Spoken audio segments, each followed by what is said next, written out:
نحمده ونصلي على رسوله الكريم قال رسول الله صلى الله عليه وسلم طلب العلم فريضة على كل مسلم। সম্মানিত দর্শক শ্রোতা, দেশে কিংবা প্রবাসে যে যেখান থেকে আমাদের অনুষ্ঠানটি দেখছেন সকলকে আন্তরিক মোবারকবাদ। পবিত্র মাহে রমজান খুব সন্নিকটে। আমাদের এই অনুষ্ঠানটির বিশেষ করে যে উদ্দেশ্য নিয়ে সাজানো হচ্ছে সেটা হলো সহি শুদ্ধভাবে আমরা কিভাবে কোরআন শিখতে পারি। যেহেতু সামনে রমজান মাস, সেহেতু অন্য অন্য সময়ের তুলনায় আমরা কোরআনের তেলাওয়াত বেশি করে থাকি। তো কোরআন তেলাওয়াত আমাদের অনেকেরই সহি শুদ্ধ হয় না। তো কোরআন তেলাওয়াতে যেরকম ফাজাইল আছে, একটি হরফের দ্বারা 10টি নেকি পাওয়া যায়, তো ঠিক আল্লাহ রাসূল তেলাওয়াতের ফাজাইল যেরকম বর্ণনা করেছেন, ঠিক তেমনি তিনি অশুদ্ধ কোরআন তেলাওয়াতকারী যারা, তাদের ব্যাপারে বলেছেন যে তাদের উপরে আল্লাহ তাআলা লানত বর্ষিত হয়। এই জন্য সম্মানিত দর্শকবৃন্দ, আমাদের এই প্রচেষ্টা থাকবে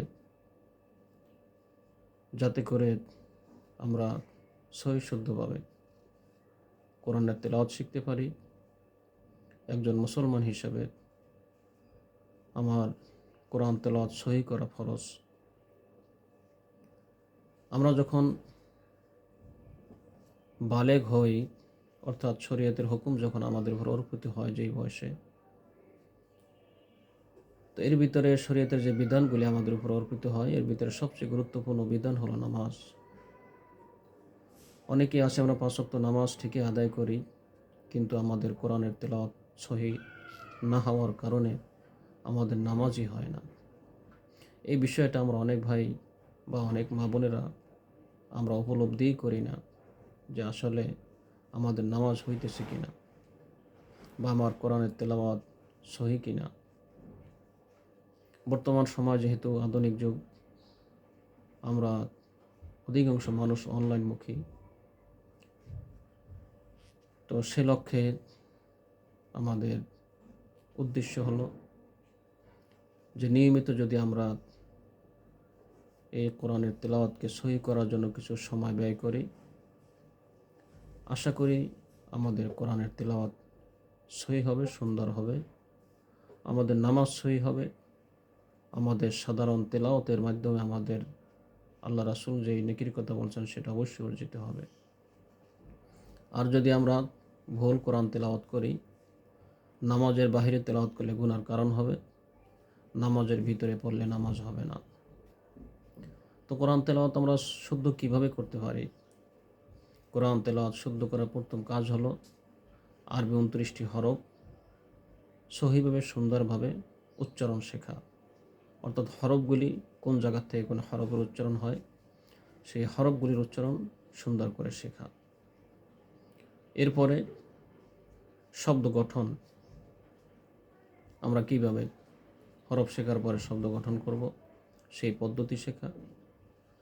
পাশাপাশি তাজবিদের জন্য বিষয়গুলি রয়েছে, যেমন গুন্না, কোথায় গুন্না হবে, কোথায় স্পষ্ট করে পড়তে হবে, কোথায় দেরি করা যাবে, কোথায় দেরি করা যাবে না, মদের নিয়মগুলি ইত্যাদি বিষয়গুলি আমাদের যদি শেখা হয়ে যায়, আলহামদুলিল্লাহ আমাদের কোরআন তেলাওয়াত সুন্দর হবে, সহি হবে। তো আশা করি আমরা যদি নিয়মিতভাবে এই ক্লাসগুলিতে অংশগ্রহণ করি, তো অবশ্যই আমাদের এখান থেকে ফায়দা হবে। তো সেই লক্ষ্যে আমাদের এই আয়োজন। আশা করি আমাদের এই আয়োজনের সাথে আপনারা থাকবেন, নিয়মিত আমাদের প্রোগ্রামগুলি শুনবেন। কারো কোনো প্রশ্ন থাকলে আপনারা সেখানে প্রশ্ন করবেন। তো সকলকে আন্তরিক মোবারকবাদ জানিয়ে আজকের প্রোগ্রাম এখানেই শেষ করছি। ইনশাআল্লাহ নিয়মিত আমাদের প্রোগ্রাম চলমান থাকবে। আসসালামু আলাইকুম ওয়া রাহমাতুল্লাহি ওয়া বারাকাতুহু।